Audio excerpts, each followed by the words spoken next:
Bon, concernant les poissons, on entend tout et n'importe quoi. On entend, et c'est vrai, que les rivières, les océans, les mers sont pollués aux métaux lourds, arsenic, cadmium, plomb, et cetera, microplastiques, et cetera. Moi, ce qui m'ennuie un petit peu ici, c'est que, encore une fois, plutôt d'être dans une logique rassurante, bienveillante, éducative, on présente un aliment en passant d'abord par le prisme de ses défauts. Et on fait du sensationnalisme, on fait peur aux gens, et cetera.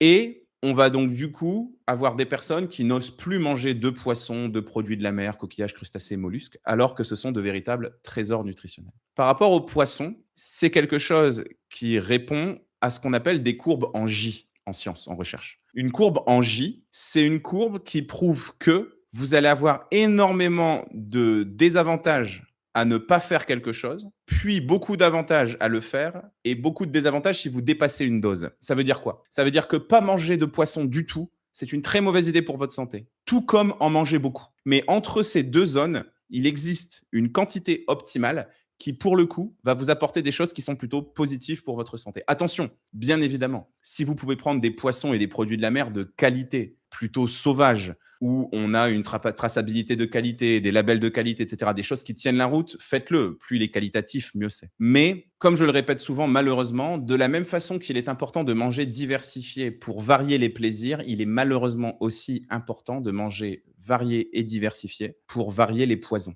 Et par rapport aux poissons, c'est un petit peu ce qui se passe. Par contre, si on regarde un petit peu les choses, il vaut mieux que vous mangiez des petits poissons qui vont être en bas de la chaîne alimentaire plutôt que de très gros poissons qui sont tout en haut, tels que le thon. Parce que finalement, tout en haut de la chaîne alimentaire, bah, vous aurez des poissons qui auront accumulé les métaux lourds de tous les poissons qu'ils auront consommés.